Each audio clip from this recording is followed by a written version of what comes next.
Hi everyone, welcome back to the channel. Today's video we're going to be going through the contents of this exciting bag from Apple, which we have been lucky enough to get a few of the new devices, which are the iPhone 12 and the iPhone 12 Pro. So I just wanted to go through and unbox these. Obviously there's not much to unbox, so I'll also be going through my first impressions of the device using them for a day. I've also been able to grab a couple of the accessories as well and to give my first impressions of these.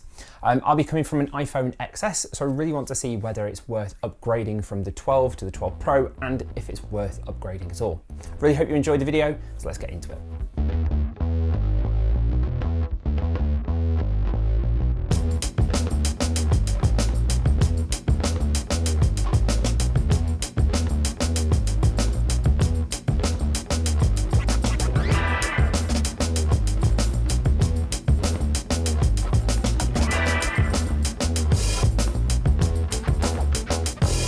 Okay, here we are. So we have the iPhone lineup for this year, for 2020. We have first the iPhone 12. This is in the new royal blue, which I think is quite an interesting colour for them to bring out. It's definitely more eye-popping than previous generations.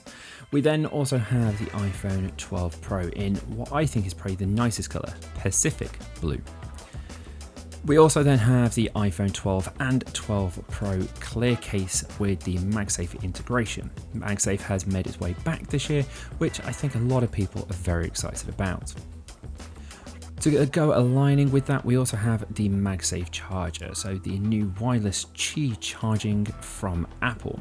This, interestingly, actually does require, like the phone, it to be plugged into a USB-C power brick, which, I'll be honest, I don't have, which I can imagine for a lot of people out there is also the same proposition.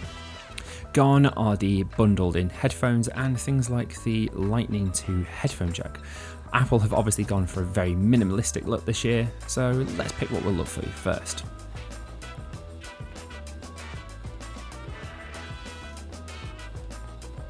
So here we are, the iPhone 12. This is in the new blue colour. It is just blue. It's very, very blue.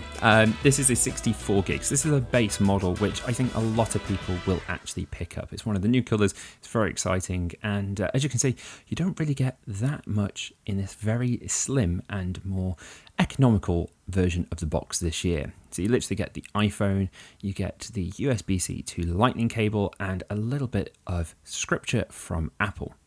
On first impressions, I really like the size of the phone. So they've gone for a matte finish here. It's really, really nice. A little bit nicer than the Pro, which we'll see later. In terms of unboxing and kind of taking this apart, well, there we go. There's my face, as you can see. And it's really, that is it. There's not much to this year's box. And as you can see, that is all you get for all of your money. This year's phone is actually a little bit more expensive than last year's base model, and you do have to factor in the fact that if you're wanting to use that cable, either you have to have USB-C on your computer or you have to purchase a new power brick.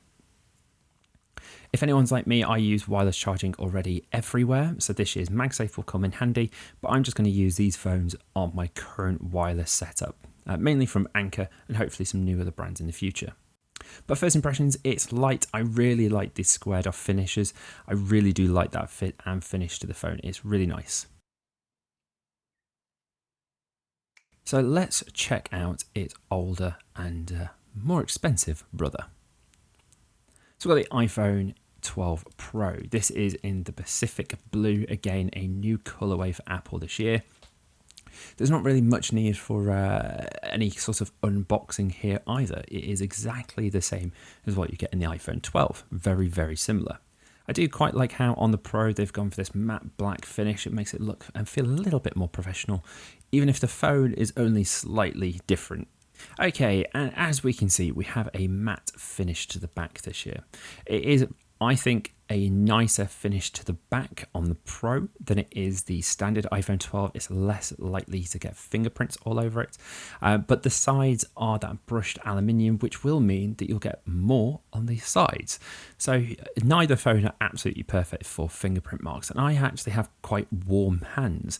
And using the phones quite quickly, you can see that fingerprints already starting to show up on the phone. On the back as well, we have this nice 3-camera array and really sleek finish. It is literally the cameras and the Apple logo, nothing else. In certain light, the phone does look slightly grey, which I really like. One of my favourite colours is blue, and going into that grey tone I think is really nice.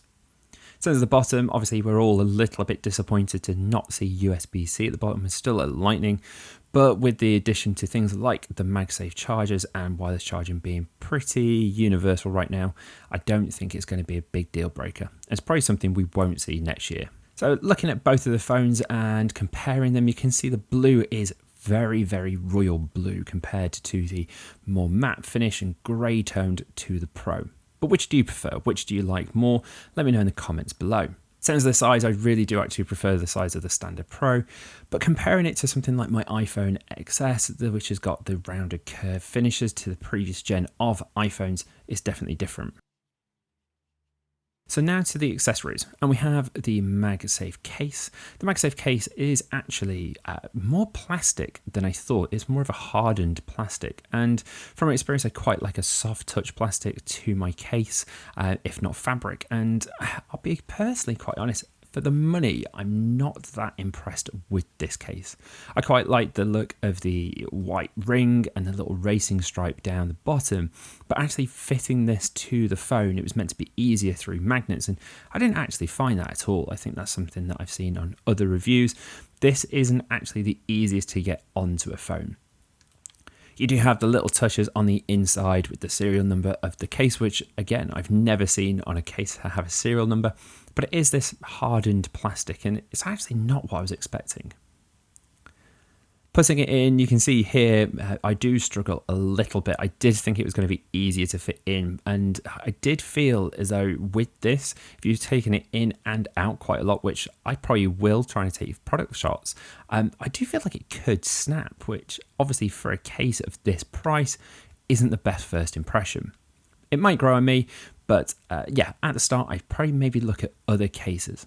The volume and power rocker as well, not the easiest to press. So again, not too impressed with the case on first look.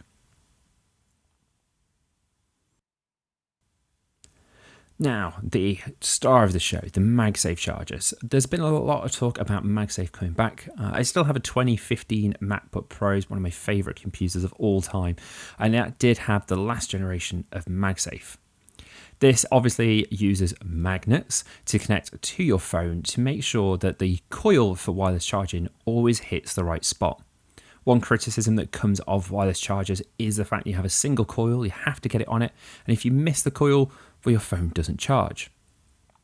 This will alleviate that problem by magnetically connecting to the back of the phone.